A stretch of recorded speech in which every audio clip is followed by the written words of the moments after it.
I saw an old woman find a solid gold teapot lying on the ground. That night I broke into her house and stole it minus only to discover later that it was just brass.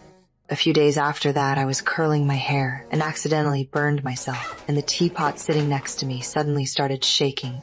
When I opened it, I found a few extra bills inside. Curious. I burned myself again, and sure enough, more cash showed up. That's when I put it together. Whenever someone near the teapot got hurt, even a little, cash would appear inside minus, and the amount seemed to match the severity of the injury. So I started hurting myself over and over. When my boyfriend got home, I was about to let him in on the secret, but instead I just slapped him across the face. Minus and cash started pouring out of the teapot nonstop.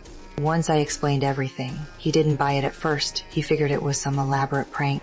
So I kept demonstrating, and the money kept coming, until he finally had no choice but to believe me. Still, he felt the teapot was something we couldn't really control, so we made a deal. Once we hit $1 million, we'd stop using it for good. After that, we used it constantly to rake in cash. Then one day, a man with a doctorate showed up at our door and told us the teapot was cursed, and that we needed to hand it over to him right then and there. I ran him off. Not long after, the teapot started giving us less and less money. While I was still trying to figure out why, someone happened to trip and fall right next to me minus, and the teapot produced cash anyway. That's when I realized it didn't have to be our own pain. Anyone's injury worked just as well. So we started going to boxing matches and watching other people give birth, and the cash slowly started piling up again. Later, while we were driving, we passed a homeless man, and I actually thought about running him over with the car. Thankfully, my boyfriend stopped me in time and told me to take the teapot back to the doctor immediately. Minus he said it would destroy us sooner or later.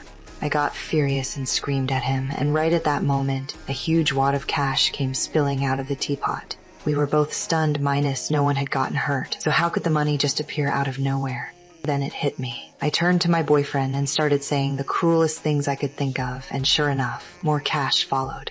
Emotional pain worked just as well as physical pain. So we sat down face to face and spent the next while saying things designed purely to hurt each other. But it wasn't long before something strange happened.